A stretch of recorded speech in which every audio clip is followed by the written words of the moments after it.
Di video sebelumnya, kami sudah merangkum episode 1 sampai 6. Sebelum menonton video ini, alangkah baiknya teman-teman tonton dulu video sebelumnya biar nyambung ya kan. Sekarang kita lanjut. Oke, sebelum lanjut, alangkah baiknya teman-teman jangan lupa like, komen, dan subscribe channel ini biar tidak ketinggalan video selanjutnya. Karena film ini banyak sekali pelajaran yang bisa kita ambil.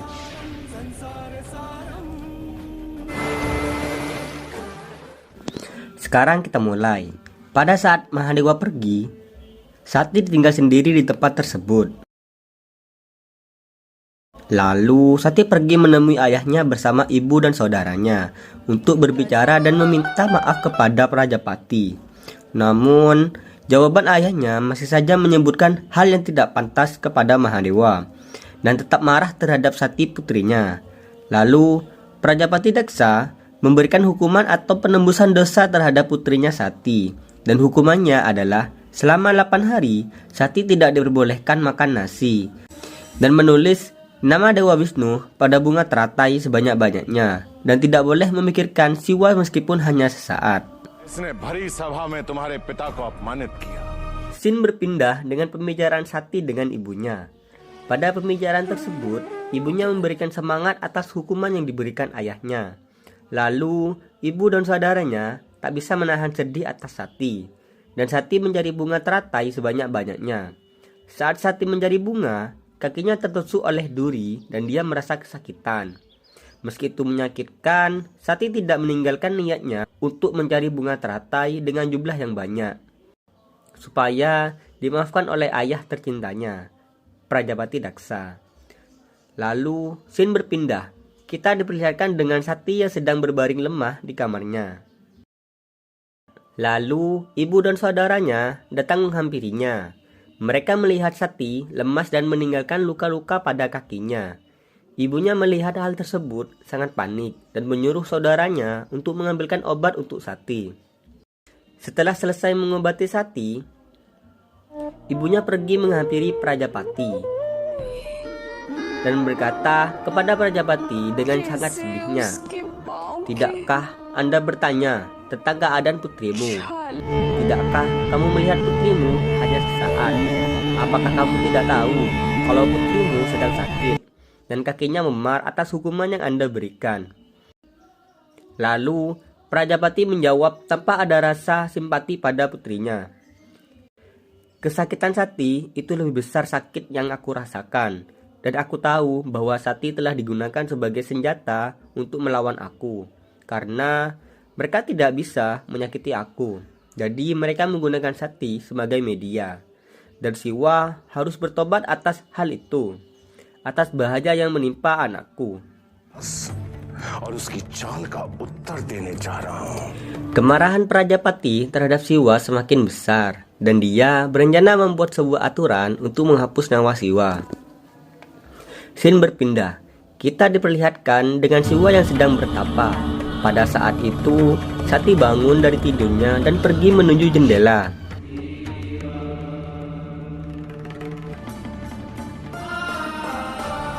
Pada saat dia melihat ke arah bulan, dia diperlihatkan dengan seorang yang sedang menari di atas bulan.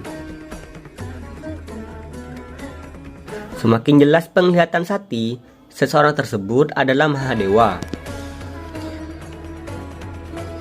Ternyata itu hanyalah sebuah mimpi. Sati memberitahu saudaranya bahwa dia sudah bermimpi sesuatu dan itu nampak seperti nyata. Lalu dia menunjukkan ke arah jendela. Saudaranya berkata bahwa dia tidak ada apapun di sana. Scene berpindah. Prajapati sedang melakukan rapat di ruang istananya. Belum dimulai, seorang masuk memberitahu Prajapati bahwa Dewa bijak Narada telah tiba. Lalu Sri Narada berkata dengan santainya, "Tidak perlu mengumumkan kedatanganku, karena aku bisa muncul di mana saja dan kapan saja." Lalu Dewa Sri Narada memberi salam kepada Prajapati. Pada dialog mereka, Sri Narada berkata bahwa dia dan Prajapati mempunyai ayah yang sama, yaitu Dewa Brahma. Tanpa basa-basi, Prajapati berkata, apa tujuan Anda datang ke sini? Lalu Dewa Sri Narada menyindir buku aturan yang dibuat untuk menghapus nama Siwa.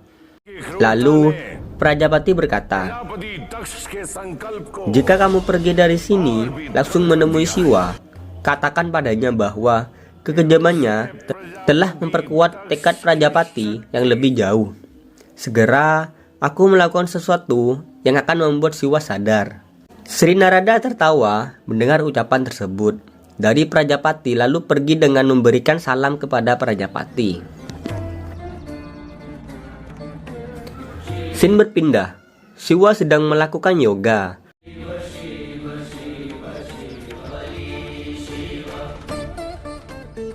Pada saat itu, Sri Narada menemui Mahadewa. Sri Narada berkata kepada Siwa, "Prajapati Daksa telah mengatur api ritual besar, di mana manusia dipaksa untuk berhenti ibadah terdapatmu." Dia juga memberitahu tentang Sati kepada Siwa, bahwa setelah bertemu dengan Mahadewa, ada sesuatu yang tidak beres dengan Sati. Secara emosional, dia terganggu, dan Mahadewa berkata dengan senyum seperti biasanya, "Biarlah Sri Narada, Prajapati iri kepadaku, tapi kemudian itu adalah masalahnya, bukan milikku." Sri Narada terdiam dan melanjutkan perkataannya. "Lalu, bagaimana dengan Sati? Dia secara otomatis teripikat olehmu saat pertama bertemu," sambil tertawa.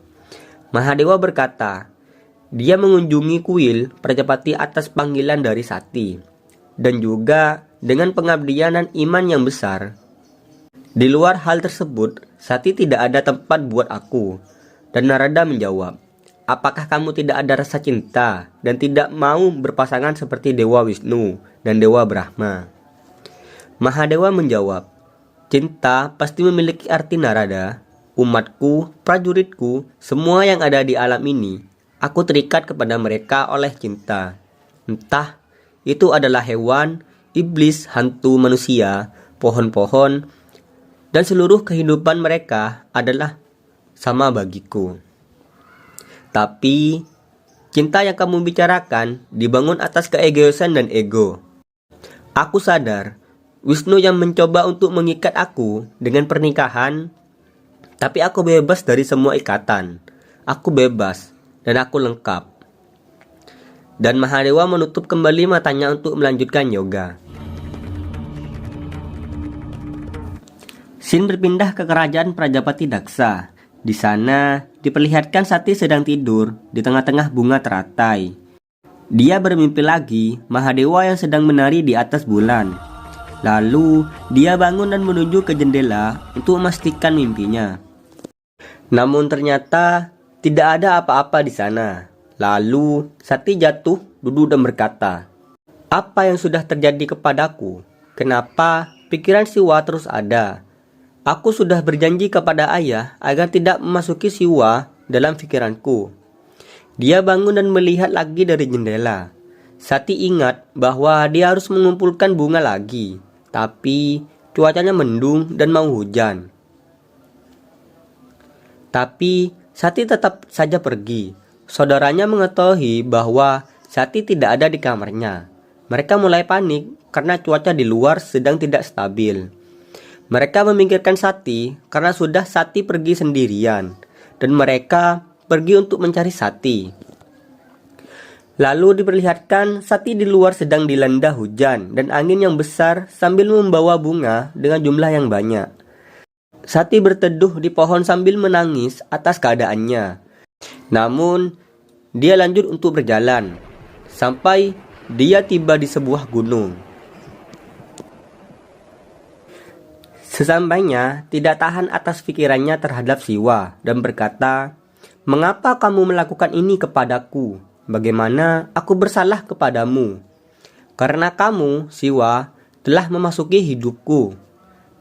Aku sampai lupa untuk hidup, tersenyum, dan juga kehilangan kasih sayang ayahku, dan juga kepercayaannya kepada aku," ujar Sati sambil menangis. Lalu Sati pingsan dan saudaranya menemukannya sedang pingsan dan membawa kembali ke istana.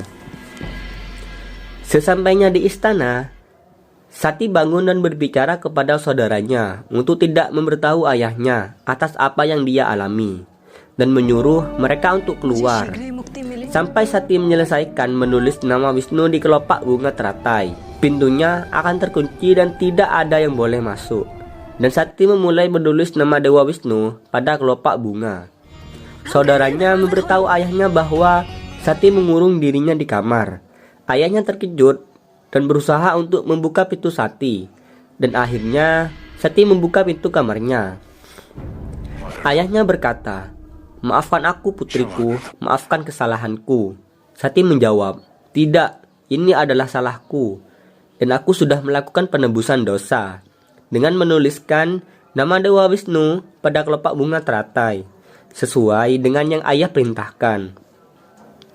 Prajapati sangat senang mendengar hal itu dan sudah percaya lagi terhadap Sati. Prajapati memuji Sati atas pencapaiannya. Pada saat Prajapati mengambil dan melihat tulisan Sati, ekspresi Prajapati berubah drastis. Ternyata yang ditulis Sati adalah Dewa Siwa, bukan Dewa Wisnu yang dituliskannya. Oke teman-teman, video kali ini udah selesai sampai episode 13. Nantikan episode selanjutnya ya.